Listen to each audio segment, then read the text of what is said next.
দূরে কটা লুকাইতে আমার খিদা লাগছে, কিছু খাইতে দাও।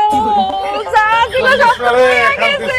যা ছিল সব তো নিয়ে গেছে গো। কপালের ভোগ আমি চিন্তা করবি দাঁড়াই তো ভাই ঢাকা শহরের মানুষ তো মানুষ না, ব্যক্তি তো মানুষ। আইছিলাম বেড়াইতে আত্মীয়র বাড়িতে, আত্মীয় গেছে বিদেশ লোকে বসে তা ছিল সব লেগে গেছে চলে গেছে বইন নি সব প্রত্যেকটা মানুষ বইন নিয়ে নে। তুমি আল্লাহকে রাখতে হইতেছো, হ্যাঁ? হ্যাঁ তো কিছু করে না, এত চিন্তাই করে না। এটা তো ভালো মানুষ মনে হইতেছে। আপনাকে ওই কোনটি হাতে কয় টাকা ছিল? কই লাভ আছে ভাই, এখন কোনো লাভ নাই। কই আর কষ্ট বাড়াইতে চাই না। আপনাদের বাড়ি কি ময়মনসিংহ? ও ভাই হালুয়াঘাট। এই কোন কি? আমার বাড়ি তো হালুয়াঘাট, ওই যে পাশে পলাশ বাড়ি আছে না, সেই জায়গা। কোন কি পলাশ বাড়ি আপনার বাড়ি? আমার বাড়ি তো আদমনগর। হায় হায়, একটু চিন্তা করছেন কি একটা ক্ষতি কোন তো। এই টাকা পয়সা দেখে শুনে চলবেন না। নেন। এই যে যা আছে নেন ভাই, রাখেন।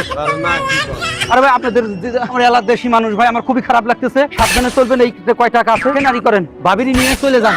টাকাটা যত্ন করে রাখেন। টাকা নিতে পারি কিন্তু আপনার ঠিকানা ঠিক মতন কর। পলাশ বাড়ি কোন জায়গায়? আমি পরে গিয়ে টাকা আপনার ফেরত করব। পলাশ বাড়ি ওই যে জমশেদ মন্ডল আছে না, রাস্তার পাশে বড় মসজিদটা, ওই মসজিদের পাশেই যে বাড়িটা, ওইটাই আমার বাড়ি। সদমন্ডল কি হয়? জমশেদ মন্ডল আমার নানা। তাহলে আপনি চিন্তা করেন না, নানার কাছে টাকা পৌঁছে দেব। না না, আপনার টাকা দেওয়া লাগবে না ভাই, আমি আপনার হৃদয় থেকে দিছি। ভালোবেসে দেশি লোকের উপকার করছি। ভাবি সাবধানে থাকবেন। আপনার ব্যাগটা কি সবই নিয়ে গেছে? সব নিয়ে গেছে ভাই। হায় হায় রে।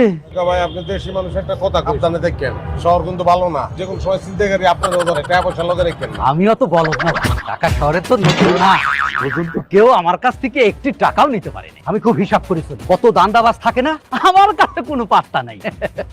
জীবন ভালো থাকেন ভাই, অসংখ্য ধন্যবাদ আপনাকে। সাবধানে থাকবেন, সচেতন হবেন। এলে চলা যাবে না, চোখ কান খোলা রাখা লাগবে। ঢাকা শহর কিন্তু খুব ডেঞ্জারাস ভাই। তুই তো বলদ না, তুই তো দা বলো, ছাগল একটা। ছাগল মানে ছাগল না, চরিত্র দোষ আছে। সব কথাই তোমার দিকে চেয়ে গেছে, আমার দিকে চাই না। কত দিচ্ছে? দাও কোনো দাও। মহল্লাটা খোলামেলা আছে দোস্ত।